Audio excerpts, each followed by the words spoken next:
Mga kaisan ng bayan, live tayo ngayon dito sa office ni Police Lieutenant Colonel Gaylor Pagala. Kung saan, follow-up report tayo doon sa batang nakuha sa Barangay Santa Ana nitong nakaraang gabi.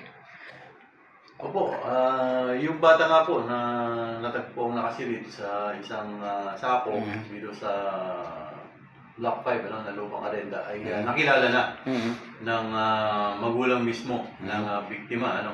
At sa kasalukuyan, nag-create po tayo ng dalawang team.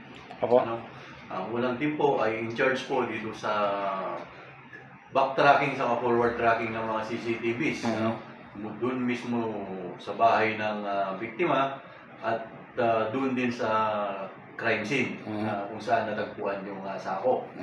At yung pangalawang team naman ay nagkakanwas ng mga possible na mga witnesses nang sa ganun ay makakuha tayo ng lead as to the identity ng ating suspect. Ano po kaya ang motibo ng suspect doon sa bata? Kuya Jerry, blurred pa tayo as to the motive. Unless meron na tayong suspect or even POI man lang. Pero naka-alerto po ang ating kapulisan. Opo, lagi naman pong naka-alerto. In fact, katuwang natin lagi dyan ang ating mga tanod. Ngayon sa kasalukuyan po, sabi nga po ninyo, meron kayong kukuning follow-up report dito. Saan po ito? Follow-up operation po, follow-up investigation. Doon sa ginagawang investigation ng dalawang tracker team. Pero sa ngayon po, wala po kayong nalalamang kung tika saan yung suspect. Sa ngayon, wala pa po. Hopefully within the day, ma-identify natin yung ating suspect kung kaya po ay pupunta dun sa area ng follow-up investigation. Nang sa ganun ay personal kong supervise yung flow ng investigation. Ang magulang po, nakausap niyo na? Opo, kaninang madaling araw po, nakausap natin at inassure nga natin na hindi tayo titigil hanggat hindi nakikilala na uhuli ang suspect.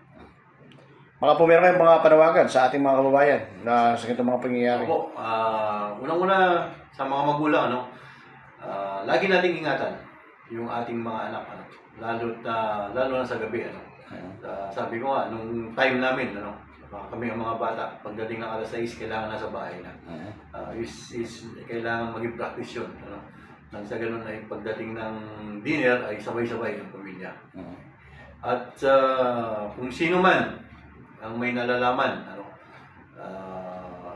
nakakaalam o makapagbigay ng impormasyon para makilala ang suspect sa pangyayaring ito, ay agad na ipagbigay alam sa ating kapulisan. Hindi ang kapulisan ang inyong matutulungan, kundi ang kaluluwa ng batang biktima. Maraming salamat, Lieutenant Colonel Gaylor Pagala dito sa bayan ng Taytay. At sana ipagpatuloy ang magandang serbisyo sa nararamdaman ng bayan ng Taytay. Maraming salamat, Kuya Jerry, at magandang hapon. Mga kaisan ng bayan, maraming salamat po at sana po ay huwag na maulit itong mga pangyayari itong mga kaisan ng bayan.